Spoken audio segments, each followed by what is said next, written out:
Well, hey, everybody. Thank you so much for being here today. I am really excited for the special guest I have sitting here with me. This is James Lenhoff. I had the opportunity of getting to know James earlier in the summer as we were working with Freed Up Financial Living and figuring out how we could partner potentially with them here at our local campuses. And I got to reading this book that James wrote. He mentioned in this interview. Now, before I get to that book, I want to just introduce you to James. He's husband to Amy of 20 years. They have 3 kids, Max, Wes, and Mia, and he's been a certified financial planner for 21 years. And so as we were talking through a Zoom call, we hadn't actually met in person yet, but James mentioned this book, and I want to share it with you. It's called Living a Rich Life, and we actually have some copies we're going to hand out here at the end of the service for you. But as he mentioned that book, I got a copy of it, and I started reading through it, and quite honestly, it's been a bit of the inspiration behind the series that we're in currently about secrets rich people know. And so I thought it would be really great to have James come and share with us and get to know him a little bit. So that's what we're going to do over the next few minutes. I found the book to be so helpful and inspiring, and he shared so many personal stories that are so relevant. And so I think you're going to really appreciate that. So James, just tell us a little bit about what inspired you to write this book and your journey with that. Yeah, absolutely. I'm so happy to be here. So thanks for the invite. Yeah, absolutely. The book really came from this awareness. I would be sitting with a client who's in their 80s, and they would be telling me as they look back on their life, all the things they wish they'd done differently, all the decisions that they made that at the time made all the sense in the world. Clearly, everybody would make that same decision, and they're the things they wish they'd never done. They wish they'd have done it totally differently. And then 5 minutes later, I'd be sitting across the table from a 30-year-old who'd be telling me all the things they're about to do and why they make all the sense in the world. And obviously, it's the decision everybody would make. And I would say, I have you as an 80-year-old client. And they would tell you that what you're about to do is the thing they regret doing every day of their life. I have learned that, we know money compounds and it's amazing, but regret compounds too. And most of the time we don't recognize that until it's too late. And so God just really weighed on me that he did not give me the privilege of walking life with hundreds and hundreds of clients just for my own good. I got to watch people live things out and make decisions and navigate situations, and I got to get ahead of it. I got to share with people what I've learned from gleaning that wisdom from those clients. So that's where the book came from. Yeah, and I think I appreciated so much about, as I said, the personal stories that you shared in this, because I could envision myself thinking some of the same things, and totally. You hit so much of that head on. One of the things that we've been talking about through our series is the whole concept of discontentment, and how as long as we're discontent, we'll keep buying, we'll always want more. Our pay increases will just go to buying more and more and more stuff. And Absolutely. One of the things you talked about was a lifestyle cap. Would you talk just a little bit about that and why you think it's important for people as it comes to being rich? And there's a great story in there about a man named Yu Lang, or a pseudonym, Yu Lang. That's right, yes. So I'd love it if you just share that with our church family. Absolutely, yeah. The lifestyle cap is an answer to the lure of more. We talk about this idea that we experience life in the marginal change. We only really understand things that are different. Everything else is just normal. It disappears. It's what we're used to. And so we're always being lured into that next nicer car, that next bigger house, because that's what feels different. And so marketing companies have learned a long time ago that if they just keep dangling that next thing, we keep chasing it. And so the lifestyle cap defines contentment. It says, this is enough, this is plenty, this is everything I want. It's all the experiences I want, it's the level of connection that I want. It buys me what I need in order to feel really steady, and I don't need more. So that when that dangle of the next thing comes along, and marketing agencies are great at this, hey, you know what you want? Is this thing you've never had and you've totally lived without up until now, but now that you know it exists, you need it, right? And so by defining what you want ahead of time, you can say, no, I don't need any more. This is plenty. And then that extra that comes in creates margin and the ability to engage in generosity.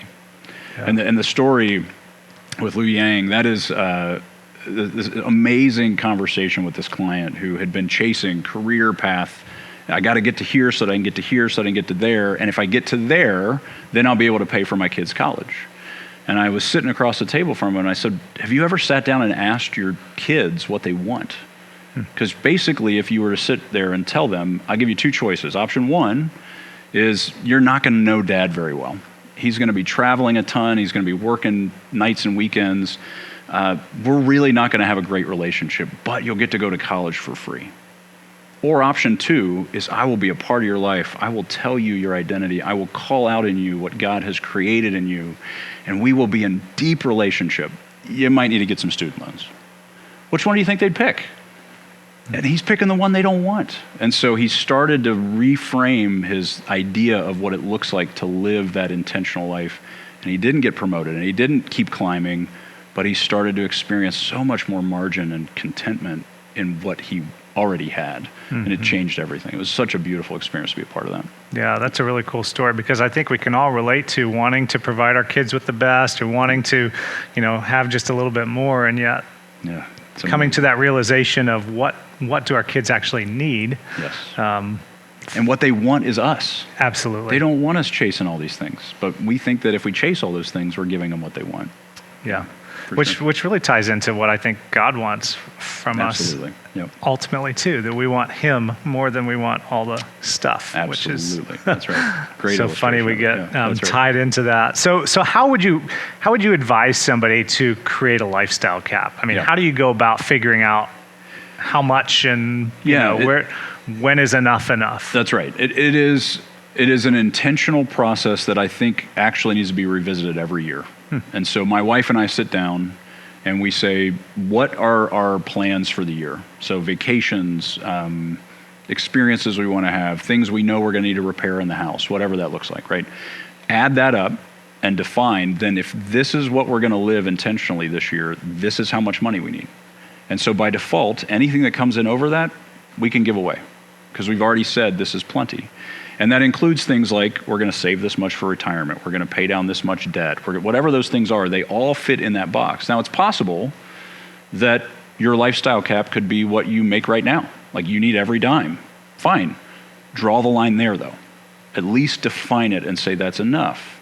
Because then that extra doesn't lure you into that lifestyle creep. Mm-hmm. Everybody tends to just let their lifestyle naturally lift to whatever their current income is. But if you draw that line, you can break that cycle and you can create so much more margin. So, but it is something that needs to be revisited. You can't draw the line if you're living in a 1-bedroom apartment and then you have kids, there's going to be natural increases to that cap, and that's okay. So. Yeah, it's funny when I think back to what I made in my first official job. Right. Thinking if I made what I make now, I would have felt so rich and I would have had so much money, and then you do have kids, you get married, and then it starts costing a little bit more. A little bit more, that's right. So that really ties into the whole concept of the abundance fund that you also talk about in your book. Tell us a little bit about what the abundance fund is, how does that work for you guys? And Yeah, the Abundance Fund is designed to keep people engaged in generosity. So every financial planner worth anything would tell you should have an emergency fund. And I totally agree. But that's answering the question, what if things go wrong? And that's fine. That's a good answer to that question. We got to be protected. We got to make sure we have enough heater breaks, whatever. That's fine. But we need an answer to the other question, and I think it's a harder question. What if things go well? We don't tend to answer that question with anything other than, well, I'll just spend it on myself, right? If I have extra, I'll just get more stuff. I'll have more experiences. But the Abundance Fund says, if I've already drawn the line, the lifestyle cap is here and that's all I need, then if more comes in, we can set it aside. And this is nothing fancy. We're not talking about donor-advised funds or charitable remainder trusts or anything crazy. Mm-hmm. This is just a checking account that you and your spouse set up and say, this money is ready. That we don't need it, and now it's ready to give. And what it allows us to do is step into obedience. When God says, fix that problem, lift that burden for that family, give to that cause that you care about, you act immediately. Because most of the time we talk ourselves out of that generosity. Well, I don't know where it's going to come in the budget. I haven't talked to my wife about it. I can't do anything about it. So I'll wait, which by default means I won't do it. But with the Abundance Fund in place, my wife will go to lunch with somebody and they'll be having a really hard situation, and my wife will write a check to make that problem go away. And she'll come home and tell me about it. I'm like, high five. Like, we're not arguing about how we're going to afford it or where's it going to come from. It's already there. And my kids know about it, right? So they know their eyes are open, their antennae are up, and they're looking for people in pain. And they're saying, how can we help? and they come home and say, hey, this person that I'm in class with is struggling with this. Could we use the abundance fund to help alleviate some of that pain? Absolutely. So at a young age, they're engaged in listening to God's voice and just stepping out in obedience because we know the money's available. I love that. In fact, just the other week or the other day, really, I was reading this scripture about tell the next generation the praiseworthy deeds of the Lord. And I've been wrestling so much with how do I help my kids to just own their faith. Dan has this saying about there are no grandchildren in the family of God, only children. And so how do we help our kids to see firsthand that God is good and to be the hands and feet and to tell them the praiseworthy deeds of the Lord? And that, what you just said there, is really inspirational. I appreciate that. Well, and the other thing to tack on that, because that's such a great thought, is there's also no junior Holy Spirit, right? I want my kids to know the voice of the Lord as soon as possible. I want them to be able to answer when God says, act, care for this person. I want them to have the confidence to step into it because they get to hear the voice of the Lord too. It's not just me. So. Yeah, you talked a little bit about scarcity in the book, which ties into that too. Absolutely, and in the pandemic, I think we've all felt that scarcity of that we might run out of toilet paper. There may not be toys on the shelves at Christmas time, and so our bent is not in the direction of how do we choose to be abundant with others. It's how do we protect what our comfort level is and whatnot. Yeah, that mindset that says there's not enough to go around. I got to protect myself. I got to hoard and over accumulate to make sure I'm okay. And we start to misplace our trust and our confidence into money instead of in the Lord. So it's really hard to beat that. And the abundance fund helps. No, absolutely. I can totally see that. So as I was thinking about it, this is kind of the main reason why I invited you here. As parents, we're trying to raise our kids in a way that they understand finances, that they see it as a tool that God's entrusted them with, but it's not, something to put their hope in. Right. And so you talked about a lot about parenting, and your kids are a little bit older than mine, so I felt like you had a little more clout, a little bit more runway, but not that much. And so what are some of the pitfalls you see parents falling into when it comes to their kids and money? It is a constant argument that I have with clients around this because for whatever reason, parents have completely lost sight of how kids learn. And part of the problem is that money is not mathematical. We've over time, we've convinced everybody that money is math. It's just A plus B. But the math is the easy part. If it was just math, we wouldn't have so much trouble with it. It's the fact that it's emotional, it's relational, it's tangled up in our human brokenness. That's why it's hard. And that is something you learn through experience. You don't learn it from a textbook. And so parents forget how their kid learns. They learn through failure. They learn, nobody learns to walk by somebody throwing a walking textbook at them or teaching them this is how gravity works. They walk by falling over and over and over again until they finally get to a place where they understand it and they can experience what that feels like. Money's the same way. And time again, parents are getting in the way of the fall.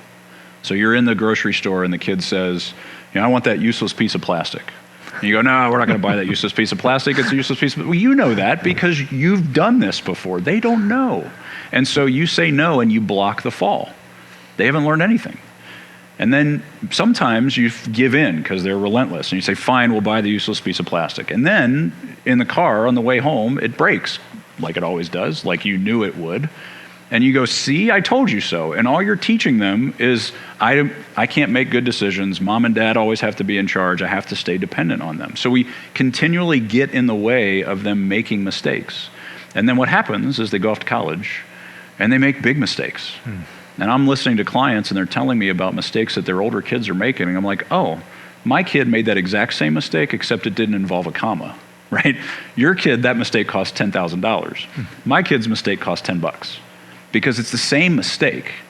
If we let them make it early, it doesn't cost very much. They can recover, just like they fall when they're short. It's not that hard for them to keep falling. They're not falling that far. If we wait until they're quite a bit further along, the mistakes are just way more painful and they're harder to recover from. So we need to give them access to buyer's remorse We need to give them the ability to experience regret around decisions they've made, and what does that feel like? And then they'll learn, yeah, the package tells me that this thing does what it didn't do anything like that, right? They'll start to learn how this works rather than us just protecting them from it all the time. So you talk about, and I love that. I mean, in fact, my guess is many in the room can feel the tension of they wish they had learned to fail when the stakes were much lower. I certainly can think of times where it would have been a lot easier when there were fewer zeros at the end of the bill. That's right. And I think about my kids in the claw machine every time they walk by one at Kroger and thinking, I'd like to put some money in there. Like, no, it's a total waste of, you're going to lose it. It's going to fall out right as the thing's going up. That's right. I mean, exactly. So give me an example, I guess, or how do we have those conversations with our kids? You talked a little bit in the book of just facilitating then with the buyer's remorse. How would you encourage a parent to begin kind of having those conversations? The first thing is we've got to give them money that costs them something. So if we buy something for them and it costs our money, they don't learn anything. They just learn that they just wasted mom and dad's money. But mom and dad have like unlimited money, right? So what do I care? We create this thing called the Bank of Mom and Dad. And it allows them to have money that they can choose. We give them an allowance every week that they get to choose what they want to do. It's their money. And there's no stopping it. I'm not getting in the way of the fall. And so if they say, I want to buy this thing, or I want to do the claw machine, or whatever, sure, man, it's your money. Do whatever you want. But then when it doesn't go well, instead of me saying, I told you so, the questions are more like, so what happened there? What were you hoping for that you were disappointed in? What were some signals that maybe this wasn't what it was all cracked up to be? How could you maybe recognize that in the future? Instead of, you did it wrong, or this shaming or guilting or whatever. Right. How could you have been so stupid to want that? Exactly. You're wooing them into discovery and saying, yeah, interesting. I've seen that on other packages. Or where else have you seen packages that promise the moon and the stars and it's just a useless piece of plastic inside, right? Mm-hmm. So we can start to have a conversation where they can start to connect the dots rather than feeling this, I got to hide my failure, right? They get to fail. And there's no, no need for them to shy away from it or hide from it. And, it doesn't work perfectly, just to be quite blunt. I mean, there have been times, my middle son in particular, Wes, who I absolutely love, he is my spender, still hasn't caught it. Like the other two are savers like crazy, and Wes is just like, wee, he's flying right and left. And I'm desperately fighting the urge to get in the way of his falling, but he falls a fair amount and he hasn't quite figured it out yet, but he's getting there. He's starting to get there. So one of the stories you share in the book is about how your oldest son has kind of come to the conclusion of beginning to save a little bit more. How did that come about? And I guess he experienced too many, this toy that I thought would make me happy didn't. That's right. He actually, my oldest now, it's almost impossible for me to convince him. Like, I want him to spend some of his money on something that's fun.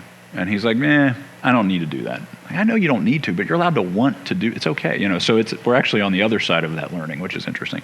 But the thing that's been fascinating with the saving experience, most of the time, that's actually the only thing that parents give their kids access to in terms of really experiencing it. Mm-hmm. They go to a bank and they open some passbook savings account that makes 0.02% interest. And so they put their birthday money and all this other stuff in there, and after 8 months, they get a penny in interest. It's just pathetic, right? And what they learn through that experience is saving is dumb. Like, there's no reward here. And so the only thing we actually give them real experience with is teaching them the wrong thing. So in the Bank of Mom and Dad, we pay 10% interest. You're generous. And you can't open, you are not allowed to open an account at the Bank of Mom and Dad. I'd like to sign up. I think everybody here would like to sign up. But by them seeing, now my oldest, his savings account in the Bank of Mom and Dad is making an extra week's worth of allowance in interest every week, or every month, I mean. So we're in this place where he's seeing, wow, this is powerful. And so I don't want to stop that. I don't want to slow that down just for this, goofy thing that I don't really need. And so you just got to give them that experience that's actually showing them the power of compounding interest And a passbook savings account at a bank is just never going to do that for them.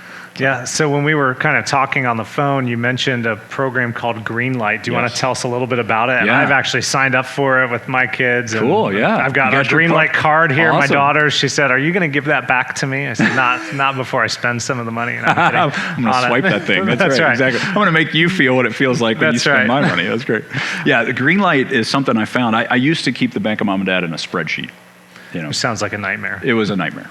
3 kids, bunches of different ins and outs. They want money, we'd give them money. I'd have to make an entry and do all the calculations for interest. It was a total disaster. And so the theory of it was great, but that practice was really hard. And then Greenlight came out, and it is the bank of mom and dad. They charge you a monthly fee, but you assign an allowance per week, per kid. They have a savings account that's interest paid by the parent. They have a spending account. They get a debit card, so when they want to swipe, they just swipe. They buy whatever they want. There's a charity aspect to it. They can split their allowance into giving, saving, and spending. So it's all the things you want them to learn, and it's all automated in an app. So we don't have to really do anything. And when they swipe, it's a real debit card. It actually swipes and it debits their account. It's been brilliant. And it's relatively cheap. They actually now even have an investment function. So you can open an investment account for your kids and give them access to what it feels like to invest in the S&P 500 or whatever. Yeah. Really, really cool app. I'm a huge fan of what they've done. And I actually wish they'd have called it the Bank of Mom and Dad. Like, that would have been the best, but it's called Greenlight. That's right. So. Well, we signed our kids up after I spoke with you, and my kids, when they went to Meijer, they were so excited to put their card in the machine and Super to fun. have that experience of buying. And before, because it's all pennies or dimes or quarters or whatever that we're paying them for allowance, it was, you can't take your big bag of change and throw it up onto the counter. So it made it a little bit easier. Yeah. And so we are going to share a link for this in the sermon page for today. So, and if you use that link, you'll get $30, and we're going to give $30 back to the church. So Wonderful. If people do that, very cool. That's a really neat deal. Yeah, neat idea. But so far it's been a pretty neat opportunity to help do what you were suggesting, and my kids are super excited about it. I see them doing their jobs now and planning on. Go figure. Yeah, I mean, you can incentivize the toilet things without being asked. That's wonderful. Which is always a positive. That's great. So, what other conversations do you feel like parents should be having with their kids as it comes to money? I think the biggest thing that I try to tell parents to do is put their failures on display. We make a big mistake. I certainly have made a large mistake with my kids for a long time, that they thought that I never messed up, that I've never made a bad decision, that I'm a financial planner. Clearly, I know what I'm doing. And so when they make a mistake, it has been so rich in building our relationship for me to say, oh, I did that too when I was your age. Let me tell you about this thing that I did, or this bike that I bought that was a total piece of garbage, or that, let me tell you that I'm human, because so often we hide that. And so that's one thing. The other thing is, this is risky, but as soon as possible, get your kids in on the family finances. My kids know how much money we have. And I know that's kind of like, whoa, that's weird. I want them to understand the world. And I don't want them to feel like mom and dad are, way off in this, like they're locked up in this box. We don't really understand what's happening. If they want to know, I want them to get to be in on all the decisions we're making, on how this all works, on money we're giving away and how much we're giving away. Like, I want them to be aware of all that sooner. And I think I deal with the families that have hidden money. Money's taboo. We don't talk about it. And then mom and dad die, and the kids don't even have a clue how to do money. And they certainly don't have any concept of what mom and dad had. They're just completely lost. And so as soon as possible, get them in on that conversation. And it also makes them feel like they're part of it. Although I do joke, and I think I might have even put this in the book, maybe not, but one of my kids asked me one time, hey, Dad, are we rich? And I was like, well, your mom and I are quite wealthy. You, however, are not worth very much at all. Like, you got like $10 in the bank, mom and dad. So you're in trouble, but we're doing okay. So it's kind of a fun way to let them in on, these are the numbers. But then to speak to what those numbers actually mean. Why Sure. do we have them? What does it look like to be obedient to God with these resources he's entrusted us with? And speaking in terms of he owns it all. None of this is ours. We're stewards of it. But this is what he's asked us to steward. So, Yeah. So at what age do you begin those conversations? generally 10, Okay. yeah, 10, 11, they start to get to a place where they start generally asking a little more of those questions. At least that's been my experience. And, you know, you can frame it in a way that says, hey, this isn't something to brag about. This isn't something you're going to talk to your friends about. But this is something you are welcome to talk to us about. I want them to feel like this is an open dialogue, and it helps a lot for them to just feel like they're in on it. So, Yeah, no, I can totally see that. And Yep. I would think even as you share about your oldest son, helping him to see it is okay to spend money. You have to live. That's right. You Yeah. gotta. You're allowed to everybody want to needs have to fun. eat and live indoors, That's so right. that's not a bad thing. Exactly. That's right. Yeah, so- for sure. That's great. Cool. So you made a statement that I wanted you to talk a little bit more about. It's actually a statement that your mom made, because I think when it comes to parenting, earlier you were talking about the kids falling down, and we let them fall down when it comes to learning how to walk, but so many other areas in life, there's something parental in us that wants to keep our kids from experiencing pain, and yet the truth is we know pain is a great tool for growing and Yes. learning, and you know, the no pain no gain phrase, Right, and right. you know, exercising muscles and whatever else. So anyway, you said your mom used to say the hardest part about being a mom is if you do it well, you should work yourself out of a job. Yeah. Talk a little bit about that as Yeah. it comes to parenting with money and just in general, because I think it certainly applies in this whole concept of being rich, but it applies in so many other contexts of the parenting world. And I just so appreciated your mom's wisdom. Thanks for sharing your mom's wisdom. Yes, she's got a lot Sounds of like it. a great lady. I could write a whole other book about mom's wisdom. That's right. No, Yeah. she's great. And the thought is,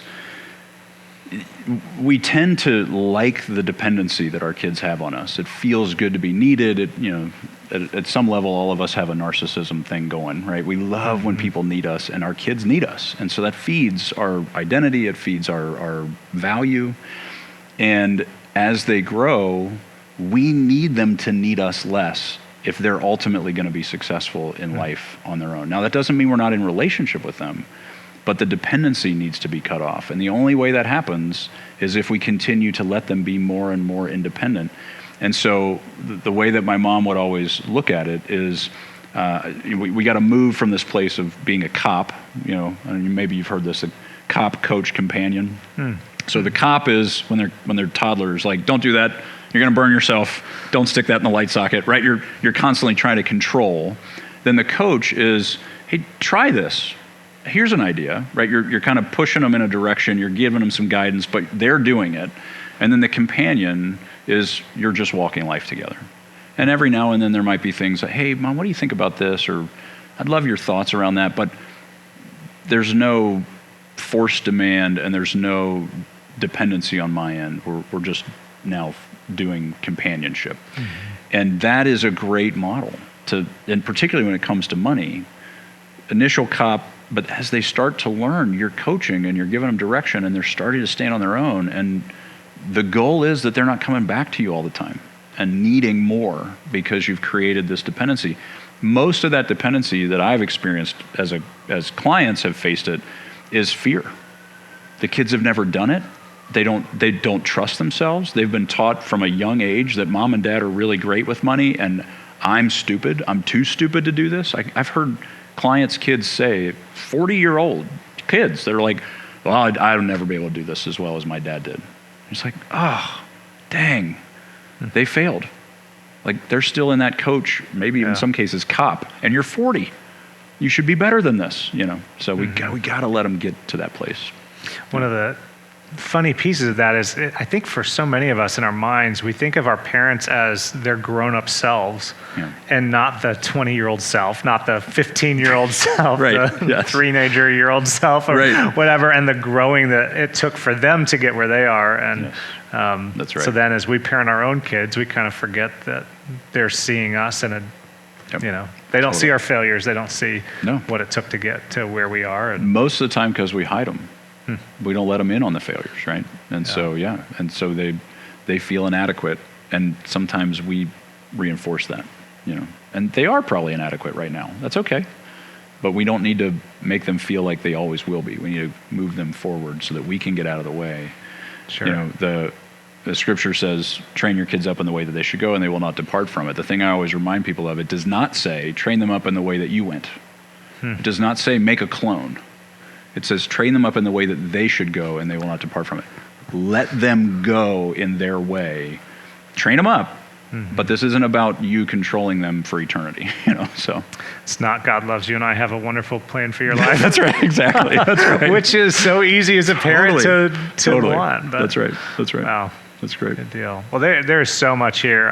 James actually brought some books for us to hand out too. Yeah, so absolutely. we had purchased some. James brought some. So hopefully some of you will have an opportunity to grab one of those. If you don't get one of the free ones, hopefully you can pick this up at the store, Living a Rich Life. It is such a good book. Of all the finance books I've read, this would be probably my top 2 or 3. Well, thank you. So really, the stories you share are so inspirational. And as I mentioned earlier, they're just a reminder of things that I've thought or, directions that I've wanted to head in. And Well, and the thing, when we set out to write it, there were 2 thoughts. One, I want people to actually read it. So I want it to be short. If you get a textbook, nobody's going to read it. That's right. But the other thing is, stories, just like Jesus spoke in parables, stories connect us to humanness. We don't feel alone. And it's all stories about how this works, but there's never rules. Life is not linear enough for rules. We need wisdom, we need frameworks to make decisions within, we need some tools maybe, but any book that's telling you always, always, always do this or never, ever, ever do that is just really naive, in my opinion, because I have seen way too many twists and turns in life for those to actually apply. Sure. So we got to have freedom to make wise decisions within these constructs, and that's really the goal of the book, is to give some of that framework that helps the reader make the decision. I'm not making it for them. Yeah. And that the stories really help to bring them home. So, Awesome. It's been fun. Anything else you want to share with us as we kind of wrap up our time here? No, I just appreciate the opportunity to get to talk about Absolutely. it. I'm really passionate about it. I want to change the conversation we have about money. We tend to talk in math terms, and we got to get talking about the messy, emotional stuff, because it's actually where all the work is, and it's where all the real opportunity is to change. So Absolutely. Well, thank you so much for your time, for Absolutely. being here, and can't wait for others to take a look at what you've written. I know it's been a blessing to me, and I'm sure to so many others. So Thank you. Thank That you means a so lot. much. We appreciate it. Absolutely. Thanks for having me. Absolutely.